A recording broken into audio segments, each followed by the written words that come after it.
Hey guys, this is Kelly Sutton from Hack College. We are here at the Consumer Electronics Show this weekend, and we will be shooting a ton of segments, sitting down with many companies to see what they're coming out with, what they've already come out with, what the coolest things are, and what the lamest things are. But speaking of stuff that is not lame, we just sat down with the group chief designer, Gary Braddock, of the one and only Ford Motor Company, to talk about their new sync system, which I think is really interesting.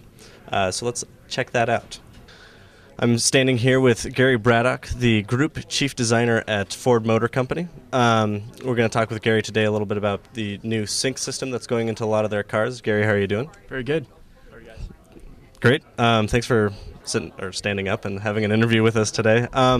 So the Ford Sync is kind of a new. How would you describe it? If you what's the one-line pitch for it? Sync is basically our connectivity software that allows us to connect with any handheld devices that users bring into the cars, or things that they can bring in via wireless downloading into the vehicle. Yeah, so that's music players and phones primarily, correct? Exactly. Okay, so what kind of phones will the Sync work with? It works with all phones.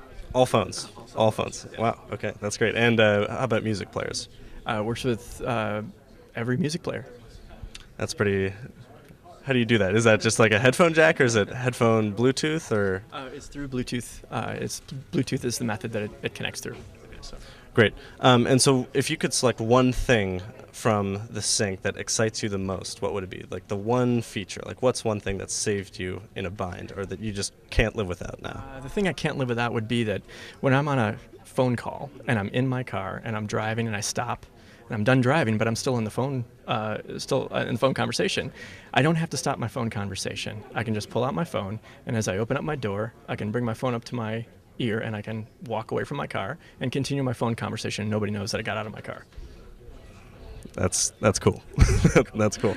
And so we obviously represent a lot of college students. So what do you think is a feature that would be particularly exciting for a college student, or what would you see students using a lot? I think that students are probably going to use the ability to communicate with their friends. A lot of the things that we have made available now is our voice-to-text connectivity, which is a really great feature, both from the standpoint that you can still do texting and stay in contact through texting, but it also allows you to not have to take your hands off the wheel and take away from any of your focus and concentration on the car. You simply just talk, and you can have the system talk back to you. It converts the text into voice. You can hear what other people are talking to you about or texting you about, and you can just respond to them if you choose to. That's great, and also very safe too, because texting while driving is not a good idea. It's almost like having those people right in the car with you. Yeah. So which models are we going to see Sync in? Is it going to be across all of them, or is it just going to be a few specific models? Sync right now is across the board, so it already is in all of our cars. So. And is it standard, or is it something that you have to? I guess is it like an add-on? Sync in certain cases is an add-on, but most cars have basic sync technology as a base offering. Great, Gary. Thank you very much. Okay, sure. Really, the system of the user interaction is set up based on spatial relationships. So I will be able to know where everything is based on its location in the vehicle. That's the main thing that we were after here. We wanted to organize all of the information that people were using while they were in the car. So whether you're actually controlling sync-related functions or even just regular car-related functions, we need to organize everything and make it work together. The first thing that you'll see is on the steering wheel, you have switches on either side, and you also have two LCD displays on either side of an analog speedometer.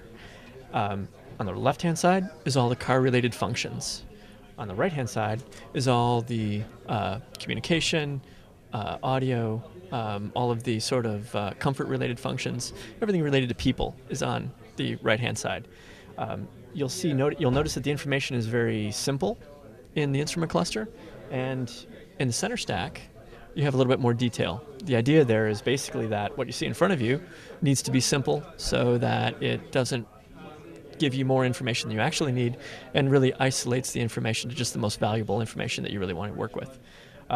So if you can see what I have here, basically I have on the left-hand side, I have a list. I'm navigating with a 5-way controller.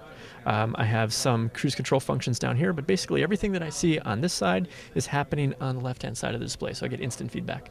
Right-hand side, I have, as you can see, I have 4 functions, the 4 activities, entertainment, phone, navigation, and climate, that correspond to the 4 corners here in the touch display.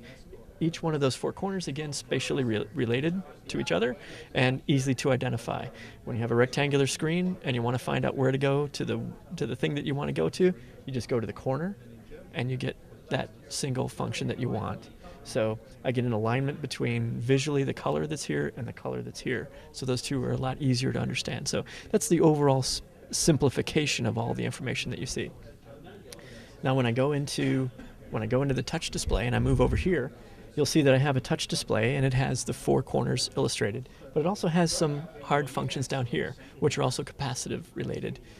We felt that there were certain functions best put into the touch display and certain functions that were best left outside the display. Those are the ones that are single things that I go to turn on or off my defroster, things that I don't want to have to go into the touch display to do. So you can see if I start in the upper left-hand corner, that's my phone, and I can go and I can get one list of all my phone information. One touch, and I have all my phone functionality right there. Same thing with audio. Same thing with navigation in the upper right, and same thing with the climate in the lower right. Again, you have the color relationship of all the functionality. You'll see that there's some cool things going on in here, like, there's a lot of information in the climate display. Well, one way to organize it is that when I have driver temperature and passenger temperature, I'm only using one at a time, so why not prioritize one and make the other one kind of back off into space? Good thing is it's still there. I know that it's there. I haven't lost it. I'm not confused about where it is. I can still see it. But when I want it, I bring it up to the foreground, the other one goes back, and I can make whatever change I want to make. So that works pretty well. So those types of things are the really innovative things. Another thing that we have, if I can go into, let's see, I go into ambient lighting. I can take a look at, oh wow, cool. I can take a look at things like ambient lighting. And these are just some very cool light orbs that we thought were the best way to depict lighting in the car. I mean, there's no physical object really related to light. So they're like these kind of floating orbs. And when I want to go to one, I can have, this works like a carousel, and I can go from one color to the next and make my choice accordingly. So. And then will that change the lights of the colors in the car? Yeah, ambient lighting is the lighting that you see in the footwells and in the lower areas of the vehicle that illuminate those areas at night.